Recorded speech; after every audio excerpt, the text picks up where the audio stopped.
Hey, what's going on, everybody? Welcome back to the channel. Real Sports Updates here, back again with another video. So this topic, I kind of wanted to jump into this. I wanted to do this months ago, but there were some other things that came up that I felt were more worthy of being talked about at the time. Now, we all know the Khalil Mack transaction that the Chargers made. That was the pretty much the first thing to get the whole ball rolling as far as free agency goes. And I kind of wanted to talk about Khalil Mack. We know what he is, right? We know what he is as a pass rusher. And if he continues the pace that he's at, he's going to be a Hall of Famer for sure. If he continues what he's been doing, for his other past two teams, if he continues this with the Chargers, he'll be a Hall of Famer for sure. There's no way you can keep a guy out of the Hall of Fame that has dominated at his position for three different teams. So we know what he is as a pass rusher. Khalil Mack is one of the elite run stoppers in the league, and this is what people don't talk about enough. So I kind of wanted to jump into it a little bit, have a little bit of a breakdown, a little bit of a numbers breakdown. So let's get into it a little bit. So first off, let's put it out that Khalil Mack only played how many games did he play last year? He only played 7 games last year. So he missed 10 games with injury, obviously. And things that weren't going well in Chicago. The whole team was a mess. The front office was a mess. And that's why they have a whole new brass, new coach, new front office. There was changes that need to be made. So I don't even want to touch on that. So he is now in a much better situation than he was in the previous couple of years in Chicago. Now, again, he only played 7 games last year, but still had 6 sacks. So the man was still dominating. 6 sacks in 7 games those are elite numbers, right? Because Khalil Mack is an elite player. So what I want to do, I want to go back to 2020, right? That was a season that he played fully, I believe. If I'm not if I don't stand corrected on that, I believe he played the whole season without injury. I would have to go back and check, but he did play enough to register himself as being elite, right? So 2020, his PFF ranking was a 92.3, right? And you guys know that I use PFF a lot, right? They are not perfect. They are not always 100% on the money, but they are right most of the time, right? So that's why I use them. They are very credible to me. But he had a 92.3, so that is a very elite ranking, right, for a defensive player. Him and TJ Watt were the only ones to have a ranking, overall 90 ranking in run defense and pass rushing. So both of these, you're talking about two of the most elite players in the league, right? And this is only a couple of years ago, right? So this is what Khalil Mack was, right? And this is who he still is, in my opinion, right? He didn't, he took a lot of time off last year, right? He was out for 10 games. He's going to have a chip on his shoulder this season. I see a lot of people are kind of writing him off, and they're kind of writing the Chargers off, and they're kind of writing the whole trade off. He's going to have a chip on his shoulder, and I'm here to tell you guys, if you're a Charger fan, even if you're a fan of any team in the AFC West, if Khalil Mack gets back to this Khalil Mack, the league is in trouble. Let me tell you this right now. The league is in trouble because Khalil Mack is elite. He is as elite as they come. Now, again, the title of this video, the thumbnail, Khalil Mack, the run stopper. So let's get into those numbers. 2020, his run stop win rate was 30%, and that is extremely high. That's extremely high. That is, again, that's elite, right? That's in the top 3, 4, whatever it is, very elite, and that's him, on the outside, right? That's him rushing the passer and him stopping the run. And the best thing that Khalil Mack does, right? We know that I've already explained how much of a pass rusher he is and how elite he is at that. He is just as good stopping the run, guys. And you can go back, you can look, you can watch, go back all over his highlights. Especially when he got to Chicago, he really improved his game. And as far as the run goes, people running to his side, teams stop doing it, right? Especially in the division games.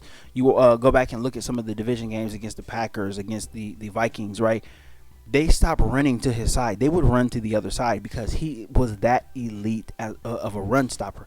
The number one thing that he does is he sets the edge every time, right? He sets the edge, and go back and watch some of those games. He always has a hand free, and his outside hand is always free. He will take on a block with his inside shoulder, and his outside hand is always free. So a running back, a wide receiver on the jet sweep, whatever, they can never get outside of him, right? He's obviously an athletic freak. He's got crazy closing speed, but his arm is always free, right? So he's playing the game, playing his position, at a technical, expertise level, right? That is, to add that with his, physical gifts and his physical attributes, he's a technician at what he does. And this is something that is going to keep him in the league for as long as he wants to play, right? Once he does lose some athleticism, when he does get older and all of this stuff, he's going to be able to continue doing this, right, for as long as he wants, as long as his body allows him. He is an elite run stopper, and I challenge everybody to go back and watch, some of his tape. He's elite, very, very elite, and like I said, the technical aspects of his game are very, very sound. I know a lot of people. You watch highlights, and you'll see his bull rushes, and you'll see him pushing, linemen over and all of this stuff. Watch his run stopping ability. That is the main. And I believe that's one of the main reasons why the Chargers felt like, okay, we can easily trade for this guy, and we can accommodate his contract as well too. That's a guy that you don't mind paying because he does that at a very, very high level, and that's something that the Chargers missed, right? And when you think of, most people think of run stopping just the interior of a defense, right? The nose tackles, the defensive tackles, and all that stuff. Your ends they play such a big role in stopping the run as well too, right? And that's normally the teams who like to run off tackle a lot. The running backs who like to bounce it out. The offenses who like to block that, and kind of funnel the defense down inside, and so the running back has a lane, on either sideline and all that stuff. You need guys like Khalil Mack to shut that down because those runs don't even get started with guys like Khalil Mack. They don't even get started. So, elite. Again, elite. I challenge everybody to go back and watch some tape. He is elite at this. And, again, he only had 7 sacks. He only had 6 sacks in 7 games last year for the Chicago Bears, right? So, Max Crosby, right, with the Raiders, he was an All-Pro. He finished as an All-Pro last year. Max Crosby played all 17 games and only had 8 sacks. Going into that Week 18 matchup against the Chargers, he only had 6 sacks. He got 2 sacks on Herbert. He took advantage of a bad matchup with Storm Norton. He ended up, being an All-Pro, and there's a bunch of Raider fans who are talking him up as if, he is really elite. And I don't think that he's elite. He's very good, but I don't think that he's elite. He only had 2 more sacks than Khalil Mack, but he played 10 more games. So just put that into perspective. And there was also 13 weeks where he didn't even have a sack at all. So Khalil Mack is elite. He is as elite as they come when it comes to the total package, right? And a lot of people are just looking at it from a pass rush perspective. When the trade happened, everybody was looking at it from a pass rush perspective. Joey Bosa, Khalil Mack. Both of these guys, though, are really good against the run, right? Joey Bosa is good against the run. He is a defensive end, right? He is his natural position is a 4-3 defensive end, but he is also an athletic freak as well too. So he stands up in this Brandon Staley defense. Both of these guys are going to shut down that outside run, and this is why the interior was so important. This is why shoring up the defensive tackle position was so important. The 3 technique defensive end, all of these positions were important for the Chargers to shore up because you have those 2 bookends outside. They're going to funnel everything inside. There's not going to be a team that's going to want to run out or try to run outside where with Khalil Mack, There's not a lot of tackles who are going to be able to block him outside like that. All the way to the sideline. They just don't have the speed for it. There are some athletic tackles in the league, but that's a big ask to ask your tackle to take Khalil Mack out of a play, from the middle of the field all the way to the sideline, especially on a stretch play or whatever play that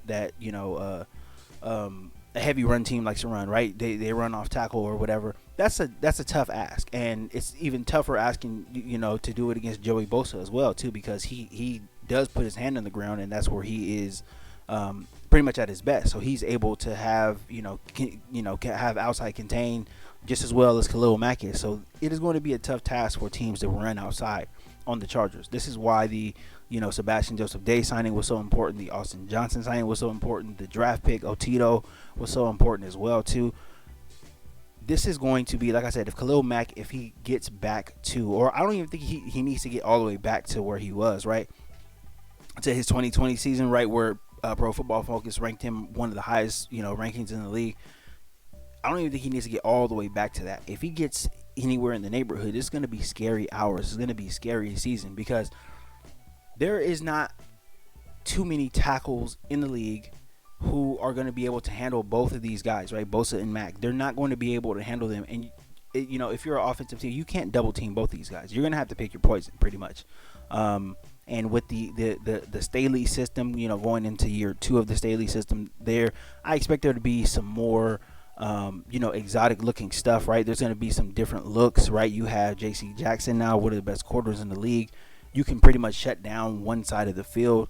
So you can kind of get a little freaky with the looks, right? As far as defense goes, you can get freaky in you can kind of get Baltimore Ravens with it, right? I believe it was the 06, 07 Baltimore Ravens, right? They had the amoeba defenses and stuff, and just a lot of different looks, right? Looks that would give Tom Brady a hard time. Like, this is kind of, pretty much the same defensive principles that Staley, runs his defense by. So you can really, you can get really freaky with it. But I'm looking forward to seeing this, guys. This is going to be amazing.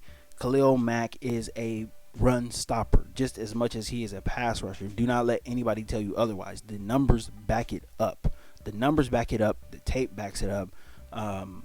Just like I said, just go back and watch for yourself. Even if you're not a big football fan, whatever, just go and watch Khalil Mack play against run, right? When the ball is ran at him, guards, tackles, they have a hard time attaching to him. They have a hard time blocking him, and they have a hard time from keeping him from blowing up these running plays before they even get started.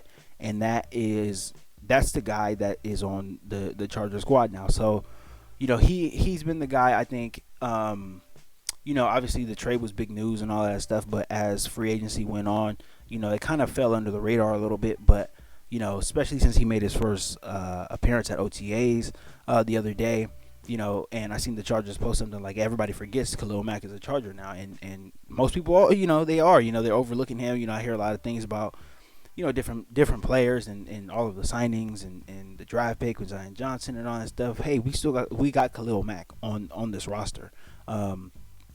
And he is an elite player, and he's going to bring a lot to this defense. He is a physical player. He's going to bring a physical presence to this defense as well too. And then Derwin James, like I said, Joey Bosa, J.C. Jackson.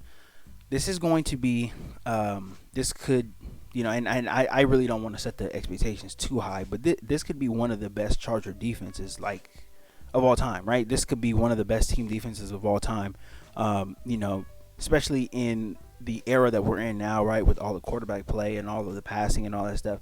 You expect teams to put up numbers, but I think situationally, the Chargers are going to be a very tough team to figure out, right? Offenses are going to have a tough time trying to figure out what's going to go on, right? Especially on third downs, right? Third and longs or whatever. If you line up Bosa and Khalil Mack on the same side, I mean, you know what? Your guard, your tackle, your center, whatever, whoever it is, they're going to have a hard time trying to communicate and stay in front of these guys, because there's just going to be a lot of havoc that's going to be caused, right? Great players, a great defensive system, right? a great philosophy. There's going to be some more exotic stuff, right, to really make the offensive line, really make the opposing quarterbacks think about what, Mack and Bosa, what side they're going to be on, what are they going to do? Are they coming on the delayed blitz? There's going to be a lot of things to think about, a lot of things for other teams to process. And when you put that kind of doubt in their head, and you already have elite players that are able to get to the quarterback, or able to shut down run plays before they even get started, it's just going to make it a whole lot tougher for other teams to beat the Chargers, especially on defense. So I'm looking forward to this, guys. I kind of just wanted to point this out because, like I said, everybody knows, we know what Khalil Mack is as a pass rusher, but this guy stops the run. He stops the run. This is what the Chargers did not have last year, right? Pretty much at any single position, but the Chargers got him now, and I expect a big year from him. I expect a big year from the defense, and I can't wait to see what happens. But that's all I got for this one, guys. I just wanted to point it out. Khalil Mack, run stopper. Don't forget it. You will see a lot of it this season. I just looking forward to it. But like I said, that's all I got for this one, guys. Please, if you're not subscribed to the channel, please consider subscribing. Don't forget to give me a thumbs up on the way out. Thank you guys for all the support, and I will see you guys next time.